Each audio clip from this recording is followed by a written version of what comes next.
അതുണ്ടല്ലോ ഇന്നത്തെ നമ്മുടെ ഒരു കുട്ടി വ്ളോഗാണ്. നമ്മുടെ കുട്ടിപ്പട്ടാളത്തെയും കൊണ്ട് നമ്മളൊരു ഹൗസ് വാമിങ്ങിന് പോകണം. നമ്മുടെ സാൻഡക്കുട്ടി വന്നിട്ടുണ്ട്. അതുകൊണ്ട് തന്നെ ഇവിടെ നല്ലൊരു ആഘോഷമാണ് കുറച്ച് ദിവസമായിട്ട്.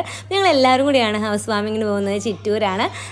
എൻ്റെ ഒരു കുഞ്ഞനിയത്തി എന്ന് പറയാം, നീയെ വേളാങ്കണ്ണി വീഡിയോ കണ്ടവർക്കെല്ലാം അറിയാമായിരിക്കും. ഇവിടെ പതിവ് പോലെ തന്നെ വണ്ടി കയറി ഉടനെ എല്ലാവരും ഉറക്കം തുടങ്ങി. ഞങ്ങൾ അങ്ങനെ ഇവിടെ വീട്ടിലെത്തി. നല്ല രസമുള്ള വീടിൻ്റെ ആ ഒരു സിറ്റ് ഔട്ട്, ഒരു കുഞ്ഞു പോർഷനാണ്. നല്ല രസമായിട്ടാട്ടോ അറേഞ്ച് ചെയ്തേക്കണേ. നമ്മളവിടെ കയറി ചെല്ലുമ്പോൾ നമുക്ക് ആ സ്ഥലത്തൊന്നും വിട്ടുപോകാൻ തോന്നുന്നില്ല. നമ്മുടെ പിള്ളേർ കുറേ നേരം അവിടെ ഇരുന്നിട്ട് ഇവിടെ ഫോട്ടോ എടുക്കാൻ കൊള്ളാൻ നന്നായിട്ടുണ്ട് എന്നൊക്കെ പറയുമായിരുന്നു കേട്ടോ. അപ്പം ചെന്നപ്പോൾ ഞങ്ങളൊരു 1:30 മണിയൊക്കെ ആയതുകൊണ്ട് തന്നെ നല്ല വിശപ്പുണ്ടായിരുന്നു. നേരെ നമ്മൾ ഫുഡ് എടുക്കാൻ കയറി. നല്ല കിഡിലൻ ചിക്കൻ ബിരിയാണി ആയിരുന്നു. ലച്ചുക്കുട്ടി ഞാൻ പറഞ്ഞ പോലെ വേളാങ്കണ്ണി വീഡിയോ കണ്ടവർക്കൊക്കെ അറിയാമായിരിക്കും.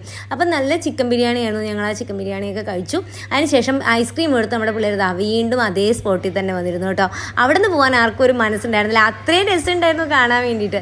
അപ്പം എല്ലാവരും അവിടെ വന്ന് ഫോട്ടോ എടുക്കുമായിരുന്നു എന്നാണ് നീയേയും പറഞ്ഞത് കേട്ടോ. ഇതാ ലച്ചുവിനെയും ജയാമിനെയും നീയനെയും ഞാൻ നേരത്തെ പറഞ്ഞ പോലെ വേളാങ്കണ്ണിയിൽ നമ്മുടെ വീഡിയോസ് കണ്ടവരാരും മറക്കില്ല.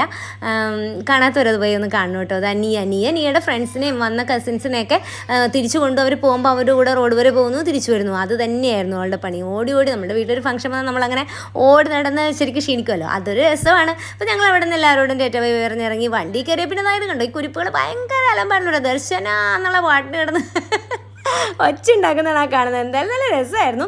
അവിടെ നമ്മൾ നേരെ ക്വീൻസ്വേയിൽ വന്നു. 1, 2, 3, 4 അങ്ങനെ എണ്ണി നമ്മൾ ഇറക്കി ക്വീൻസ്വേയിൽ വന്നിട്ട് കുറച്ച് ഫോട്ടോസൊക്കെ എടുക്കാമെന്ന് വിചാരിച്ച് വന്നതാണ്. പക്ഷേ അവിടെ ഇങ്ങനെ കുറേ കപ്പിൾസും കാര്യങ്ങളൊക്കെ ആയിരുന്നുണ്ട്. പിള്ളേരെയും കൊണ്ട് നിൽക്കാൻ പറ്റുന്ന ഒരു സിറ്റുവേഷൻ അല്ലാത്തതുകൊണ്ട് ഞങ്ങളവിടെ വേഗം തന്നെ പാർക്കിലേക്ക് വന്നു കേട്ടോ. സുഭാഷ് പാർക്ക് എറണാകുളം വന്നപ്പോൾ ഫ്രണ്ടിലുള്ള നമ്മളുടെ ഞാവൽപ്പഴത്തിൻ്റെ മരത്തിൽ കുറേ പേരിങ്ങനെ പഴം എറിഞ്ഞു പറിക്കുന്നുണ്ടായിരുന്നേ. കുറച്ച് കഴിഞ്ഞപ്പോൾ സെക്യൂരിറ്റി എന്നവരെ ഓടിച്ചു. കുറച്ചൊക്കെ മനുഷ്യർക്ക് തിന്നാൻ കൊടുക്കാം. എനിക്ക് തോന്നുന്നു അവിടെ അണ്ണാനും കിളികളൊക്കെ തിന്നുന്നതുകൊണ്ടായിരിക്കും സമ്മതിക്കാത്തത്.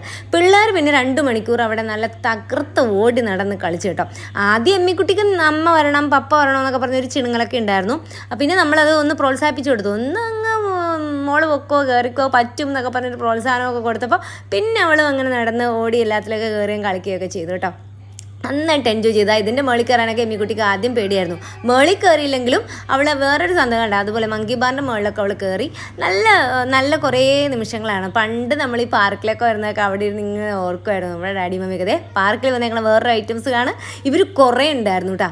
അടുത്ത് ചെല്ലുമ്പോഴത്തേക്കും ഇങ്ങനെ പറന്നു പോകും. നമ്മൾ വെള്ളം മേടിക്കാൻ പോയതാണ്. അതായി വന്നിരുന്ന് പരാതി പറയുന്നത് ഊഞ്ഞാലേന്ന് ദില്ലിയിൽ നിൽക്കുന്ന അപ്പൂപ്പനെ ഇറക്കി വിട്ടു. എൻ്റെ പരാതി പപ്പേനോട് പറയുന്നതാണ് കേട്ടോ. 5 മിനിറ്റ് ഒന്ന് ആടട്ടെ എന്ന് പറഞ്ഞിട്ട് അങ്ങനെ സമ്മതിച്ചില്ല. ഇപ്പം ഇറങ്ങണമെന്ന് പറഞ്ഞു ഇത്ര. അങ്ങനെ അതൊക്കെ കഴിഞ്ഞ് കുറച്ച് നേരം അവിടെ നിന്ന് വിശ്രമിച്ച് കുറച്ച് വെള്ളമൊക്കെ കുടിച്ച് ശരിക്കും ക്ഷീണിച്ചു. അത് കഴിഞ്ഞ് ഞങ്ങൾ ശരിക്കും 2 മണിക്കൂർ കറക്റ്റ് 2 മണിക്കൂറായി നമ്മൾ അവിടെ നിന്ന് ഇറങ്ങി പതിവ് പോലെ പാർക്കിൽ നിന്ന് പോരുമ്പോൾ എപ്പോഴും ഒരു ഐസ്ക്രീം പതിവുള്ളതാണ്. അതുപോലെ നമ്മൾ അതൊക്കെ വാങ്ങിച്ച് തിരിച്ചു വന്നു. നാളെ കാണാം.